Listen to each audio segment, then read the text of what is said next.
প্রয়োজন। সূরা ইখলাস মাত্র ২১ বার পাঠ করুন, ইনশাআল্লাহ টাকার ব্যবস্থা হয়ে যাবে। আপনার যত টাকার প্রয়োজন রয়েছে ইনশাআল্লাহ পেয়ে যাবেন।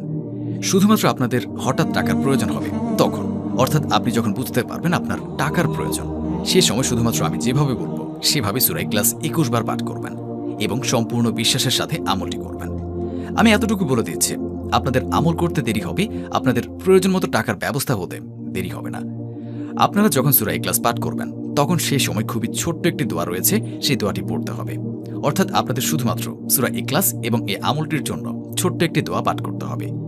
তাহলে যখন আপনারা সূরা ২১ বার পাঠ করবেন এবং এই আমলের দোয়া করবেন, তখনই আপনি দেখবেন আপনার যত টাকার প্রয়োজন ছিল সমস্ত টাকার ব্যবস্থা হয়ে গিয়েছে। আর আপনাদের কাছে কোথা থেকে টাকা আসবে তা আপনি নিজেরাও বুঝতে পারবেন না। আপনারা শুধু এতটুকু বুঝতে পারবেন আপনি এই আমলটি করার কারণেই আপনার টাকার ব্যবস্থা হয়ে যাবে। বন্ধুরা, ভিডিওটি শুরু করার আগে আসুন